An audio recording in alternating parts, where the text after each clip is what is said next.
All right, Pasadenans and my heroes everywhere, it is I, your friendly neighborhood Rabbi John Carrier, coming at you with PJTC's Rabbi Chat. We're going to talk today about this week's Torah portion, or one of them anyway.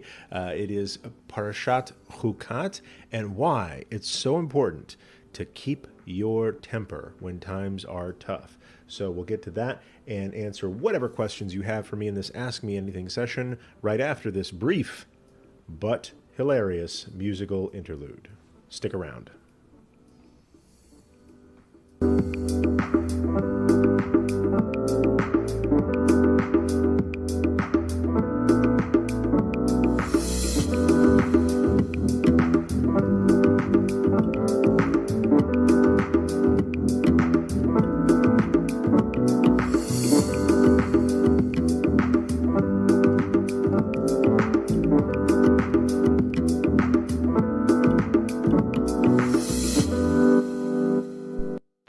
Let's do this. Let's turn the music down a little bit. Maybe I think I turned it off. Oh, there it goes. Okay, I'm going to turn it down. And show you my face. Fair is fair.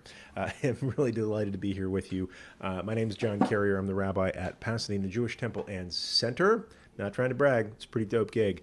But anyway, I'm really excited to learn about this week's Torah portion with you, or let's say one of this week's Torah portions. And you may say, what gives? If it's the it's only 1 week, there must be only one Torah portion. In fact, every once in a while, we take two Torah portions and we smush them together in 1 week. This is one of those weeks, and this week's Torah reading is from the two parshiot of Hukkat and Balak. And this has to do with the Jewish calendar system. Some years we have leap years. This is not one, which means we have to squeeze, I think it's 55 Torah portions into 50 weeks by the Jewish calendar, and there's holidays in there too, so some just get combined. And this is one of those times, and they have two very different lessons, I'll say. They have many lessons, but they each have their own character. And so this week, I'm going to take the first one, Hukkat, and talk about it today. And then if you want to learn about Balak, one of my all-time favorite Torah portions, please join us on Thursday at 3 p.m.-ish, where we'll talk about lessons from Parashat Balak. And spoiler alert, there's a talking donkey in it. So no talking donkeys in this one. Photo 2005 says, hello, I don't eat pork, Mazel Tov. Good for you. Me neither. So let's see who's joining us in the multi-chat. We got Photo 2005 is with us on Twitch, and my good friends over on Facebook, YouTube. Carla J was the first here. Says hello. Kay Dixie coming in from Washington State says hello, friends. Nice to see you, Kay. And in just a second, we're going to get into this week's Torah portion. I'm just delighted to be learning with you. And who knows how much longer I'll be learning with you from here, because today I looked at a different place to live, and I'm going to go ahead and spoil the whole deal and jinx it and say I'm super excited about it. It's not a done deal yet, but we're hopefully moving into a bigger space sometime soon. And my off-camera crew member is saying, "Don't jinx it," from the other room. So I won't say too much more about it, except that I'm super excited. So we'll see how it goes. We just decided it was time for a bigger place, and thank God we have the bare minimum resources for that. This has been a great place. We've lived here for a couple of years. It served us very well when we were just sleeping and eating here. But when it went from a sleeping and eating place to a sleeping and eating and 2 full-time offices and 2 children's elementary school classrooms going on, middle school classroom for next year, we'll see how that goes. We need to push the walls out a little bit, and also Callie insists on having a yard. She's getting kind of antsy in her space here, growing very fast. I have a little bit of move juice. It's not my usual. It's no Mountain Dew, no coffee. It's just a little bit of ginger ale. I thought I'd drink Canada Dry. Some days you do feel like drinking Canada Dry and everything that's in it. So Once again, really delighted to learn with Ophoda 2005. And Britton S is in the house. Hello, Britton. Good to see you here on the YouTube arena. Kay Dixie says it's always a privilege learning Torah. I agree. I agree with you wholeheartedly. So nice to see everybody in the house. Today's Torah portion, or rather the Torah portion that we're going to talk about today is Parashat Hukkat. And there's a lot of interesting stuff that happens in it. There's a story about a red cow, a lot of animals this week. We have a red cow that's a very special cow. I don't know if you know about this red cow, but there's a certain ritual of cleansing oneself, specifically after coming in, especially after coming into contact with a dead body. Coming into contact with a corpse in the Hebrew Bible has all sorts of let's say mojo around it, right? If you come into contact with a dead body, you are considered, it's the translation's terrible. It's unclean, but it's not a hygienic thing. It's a kind of spiritual impairment or a kind of spiritual situation. Get some crazies in here in the house looking for donates. It's okay. Donate to PJTC. That's what I say at all times. So there's a special red cow that is an ingredient in this idea of cleansing someone or restoring someone to, let's say, spiritual eligibility. Essentially, if you had this, what they called uncleanness, it just meant that you weren't allowed to do certain kinds of rituals. And I think the wisdom to this is when you are faced with mortality, at arm's length. I mean, when you are literally in the presence of a human being that has passed on, that has a pretty severe effect on your spirit, on your psychology. It can be a traumatizing experience, or at least could be very, very sad or very, very spiritually moving in a way that kind of takes your eye off the ball of other things you might have to do, and rightly so. So they just acknowledge that when you have proximity to mortality, you need a ritual for that. Like, you need to create space so that you can go about your business. This is why I think Jewish mourning practices are some of the most profound acknowledgments of real human psychology that I've ever seen, and all the things that we do to help people process grief. This particular thing involved a cow. It just said a red cow, but the interpretation by the rabbis is a completely red cow, like not a single white hair on this cow. And I don't know if anybody's raising cows out there. I was more of a city Texan, I'll say that. But that's not an easy cow to find. And so people for literally thousands of years have been looking for this red cow. So that's in there.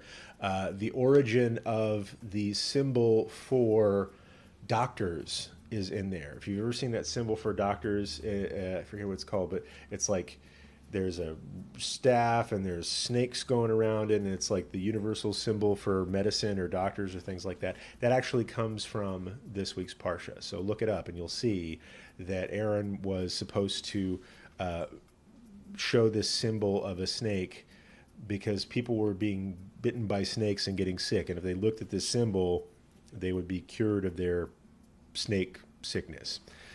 And that was adopted into the now universal symbol for medicine, I guess you'd say.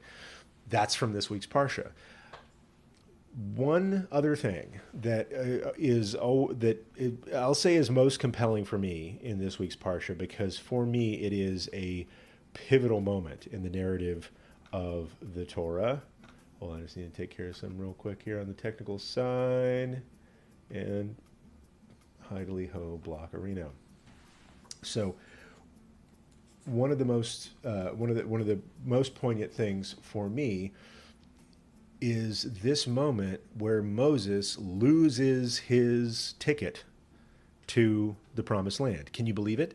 This guy gets picked at age 80, to start his third career, and that is the leader of this people of slaves, and take them out of and sort of God's front man. God takes them out of slavery. Moses was there too.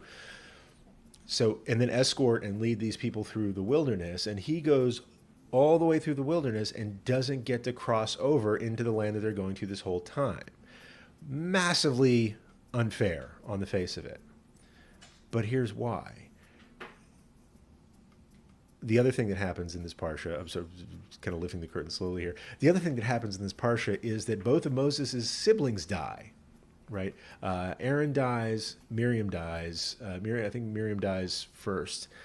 And Miriam was considered to be kind of the keeper of the well. The idea, there's a kind of mystical midrash on the fact that there was a kind of a magic well that followed our people through the wilderness. And as long as, and we know this because as long as Miriam was alive, they always had water.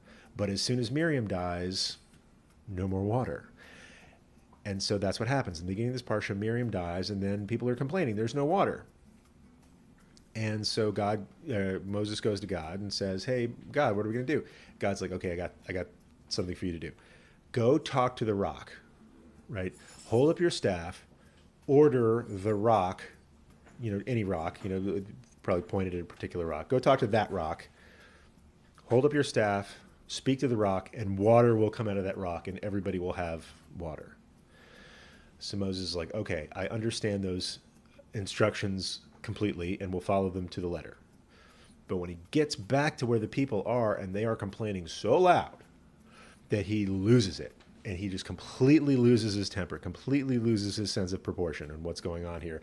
And he takes his stick and he whacks the rock. Just pop, pop. And he's yelling at the people the whole time. It's like, you such and suches and so-and-sos, here's your water that you wanted this whole time. Whack, whack, whack, whack, whack. And he loses his temper, right? He's been shouldering these people's burdens for couple years now, knows he's got, a whole generation to go, and he's had enough. And then God's like, psst,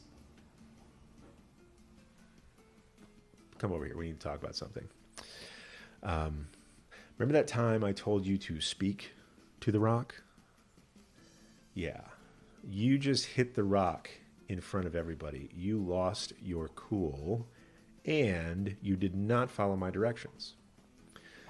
So here's the deal. You can't go.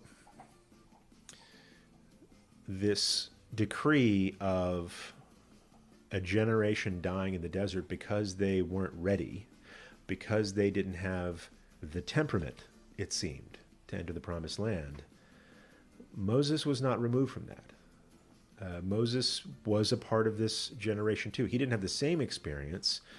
He wasn't a Hebrew slave, from, let's say, age 3 months on. He was actually raised in the palace, but he still, one could say, was carrying this mindset of being of that generation of Egypt. And in that moment, when his leadership failed him, he demonstrated that maybe he wasn't the leader to lead them. His second in command would be the one to lead them, who, by the way, was one of 2 of the spies who came back and said, we're scared too, but we think we can take this place. So the lesson here, and it's one of the most profound lessons in leadership, is keep your temper. When, part of leadership involves being the one with the cool head when everybody else is losing theirs. You don't get to take a break from that. I mean, and I don't mean that to be a leader you have to be perfect. That nobody's perfect, right? And this could have just been one, moment where Moses is like, I've had enough. And we've all had those. We've all had those moments. I've had those moments. I had like 5 of them today, probably. But that's just how important it is to keep your temper in a time of crisis. And I said earlier also a sense of perspective. There was a writer that pointed out to me recently, I think it's Seth Godin, but I'm not 100% sure. Most of the time I'm quoting writers, it's either the Torah or Seth Godin. Look it up. A lot of books out there. Was talking about Alice's adventures in Wonderland. And when Alice is eating the mushroom on one side of the mushroom, she would get big, and on the other side of the mushroom, she would get small. We'll talk about, eating mushrooms later. she would get big and she would get small, then her hands would get big and her feet would get small, and vice versa. And the caterpillar says to her, try to keep your temper. And what this author, who I believe is Seth Godin, pointed out is it's not about you know, necessarily anger. When we use the word temper in English in America today, we are talking about someone's ability to control their emotions, to control their anger. But he points out that when Lewis Carroll was writing, that temper was a sense of proportion. You know, it was more about equipoise in all directions than just anger, not anger. And what the caterpillar was saying to Alice was essentially, when he said, keep your temper, keep your proportions, right? Because now you got big feet and a little head, and nobody wants that. And so try to balance things out as you are changing. And so all the more so, I think what gets us through hard moments, not just trying to keep our heads cool, but also, and I think this aids the first thing, keeping a sense of proportion, right? So many times when we lose our temper, when we lose our ability to control our anger, it's because we've lost sight of the proportionality of whatever's in front of us, right? You know, you could, like when you, I think this was Adam Smith's theory of moral sentiments, when he says, you know, a bunch of people, and this is his words, not current events, you know, he's like, an earthquake in China that kills tens of thousands bothers me less than, you know, my own thumb that I just hit with a hammer. We lose a sense of proportionality. Like your thumb's going to be fine, but a whole bunch of people just lost their lives or livelihoods and families, right? That's the challenge. And I'll say, I hate this now more than ever, especially and certainly in today's world, of looking around and keeping a sense of perspective as to what's going on. People are losing livelihoods, but we're also trying to save lives. I think that is an important sense of perspective. Other people might say that, look, the virus isn't that dangerous. It only this percentage of people have gotten it, and only this percentage of people get hurt. That is one way of keeping things in perspective. The counter argument being, yeah, but when you get it, it's pretty terrible. And it's also, you spread it very quickly just by the way the virus works. And other people are certainly vulnerable, and try to keep your temper and not, you know, go sneezing on people. How many things are going viral now? And this is in the internet sense, not the actual virus sense. How many things are going viral right now about people losing their temper, about civilians pulling guns on civilians in public, about people yelling at each other, about people coughing on each other on purpose. And this is a massive failure of people keeping their temper, people failing to keep their sense of perspective. Problem is, it only takes once. Moses will testify to that, I think. It only takes once, and you lose your ticket to the promised land. And no, it is a huge ask to always keep your anger in check. I'll say it this way. Do your best to keep your anger in check, because it only has to go wrong one time to have irreversible consequences. That's a huge challenge right now, but it's the challenge that's before us. So as best you can in crazy times that are driving all of us bananas, try to keep your temper, both in the emotional sense, but also in the sense of your sense of perspective. And I think that's the lesson of Parashat Hukkat this week. A couple of days from now, we're going to be talking about a talking donkey. So this is like, I always talk about, like, this is my favorite parsha, this is my favorite parsha. Parshat Balak is very special to me. It was the first parsha that I ever wrote a sermon on and delivered that sermon in a Jewish setting. It was right before I went to rabbinical school. It was the summer before I left Minneapolis to come to Los Angeles, and the rabbi said, "Hey, we're doing a summer speaker series," which I now know is code for I'm taking a vacation. I need somebody else to preach. The rabbi said, "We're doing a summer speaker series. Would you like to give the Devar Torah? Would you like to give the sermon one Saturday morning at the synagogue? And I said, sure. And he said, what day will do? And he said, how about Balak? And I'm like, Balak? Balak? What that rabbi didn't know was that when my dad was a preacher back in the day, my father, thank God, is still with us and he tends to speak in sermons, most of the family will tell you. But he was actually professionally a pastor till he was about 30 years old. And his favorite sermon that he kept his notes for, which I haven't seen, but I'm gonna, was about this story, specifically about the prophet Balaam, or Balaam, as his people say, and his talking donkey. So we'll talk more about that. I know I'm teasing you here. Talking donkey story, can't go wrong. So let me just see what is going on in the chat here. Britton says, same here. We're talking about the virtues of various ginger ales. Werner's is coming in popular. Jake had a cake. I don't know if I've seen you here before, Jake. He just put in glorious, very nice. Jake had a cake. Says, is that a cravat you are wearing? I am not that fancy. It looks like a cravat. It is just a plain old cowboy bandana. I'll say 3 months ago, apropos of nothing, I thought, you know what I need in my life? I need 24 bandanas. So I went on Amazon.